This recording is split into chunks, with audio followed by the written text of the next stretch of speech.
Hello everyone, আসসালামু আলাইকুম। কেমন আছেন সবাই? আশা করি সবাই ভালো আছেন। তো আমার শাশুড়ি, সে যেহেতু অসুস্থ এবং মামি শাশুড়ি তার কাছেই আছে কিছুদিন হলো।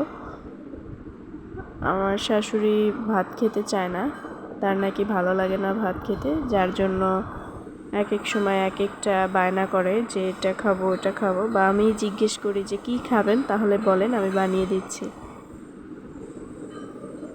সে বলছিল যে মৈঠা পিঠা খাবে।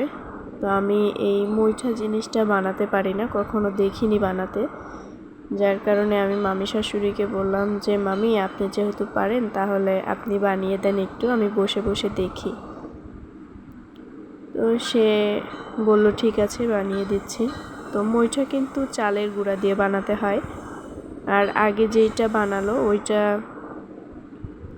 আটার জাউ রান্না করবে, গোটা গোটা করে যেন শক্ত শক্ত হয় একটু সেইভাবে, তাই সেটা আগেই মাখিয়ে নিল। আর এখানে এই তো অল্প লবণ পানি দিয়ে চালের গুঁড়া এভাবে ঝুরঝুরে করে মাখিয়ে তারপরে দেখেন আস্তে আস্তে কেমন নরম হয়ে আসছে। বেশি পানি দিলে কিন্তু একেবারে ঝোল ঝোল হয়ে যাবে, তাই অল্প করে পানি দিয়ে মাখতে হবে।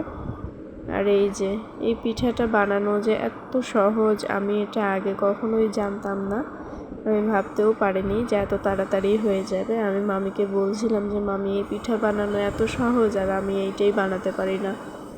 এছাড়া আমি ভাপা পিঠা, চিতই পিঠা, দুধ পিঠা, তেলের পিঠা সবই বানাতে পারি, শুধু এটাই পারতাম না। তো এই তো দেখুন, আর পানি দিয়ে জাল করে নিয়েছে। পানিটা একটু ঘোলা লাগছিল কারণ এর মধ্যে আমি সুজি রান্না করে দিয়েছিলাম। তো মামি বললো যেহেতু অল্প একটু সুজি আছে তাহলে এর মধ্যেই তুমি পানি দিয়ে জাল করো।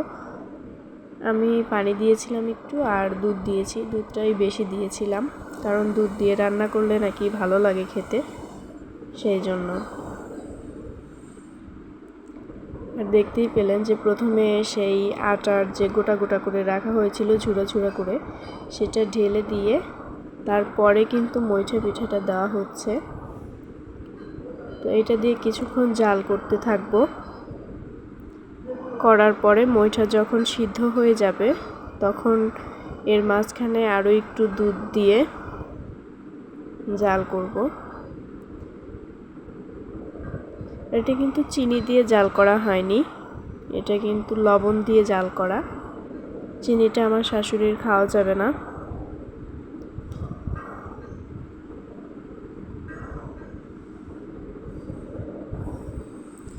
ধীরে ধীরে আঠালো হয়ে আসছে, দেখতেই পাচ্ছেন, কিন্তু শেষ পর্যন্ত গিয়ে কেমন যেন বেশি আঠালো হয়ে গেছিল, যেটা আমার ভালো লাগেনি, কেমন যেন লাগছিল দেখতে, যার কারণে আমি ওটা খাইও নি। 2-3টা মৈঠা পিঠা উঠিয়ে আমি পানি দিয়ে ধুয়ে তারপরে খেয়েছিলাম।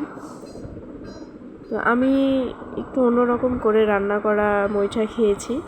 মৈঠা আগেও অনেক খেয়েছি, কিন্তু বানানো কখনো দেখিনি, তার জন্যই বানাতে পারি না।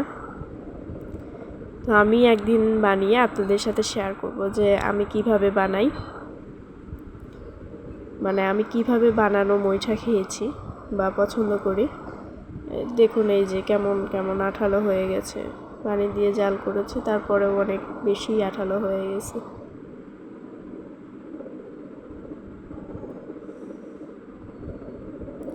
তো আজকে পর্যন্তই, সবাই ভালো থাকবেন, আল্লাহ হাফিজ।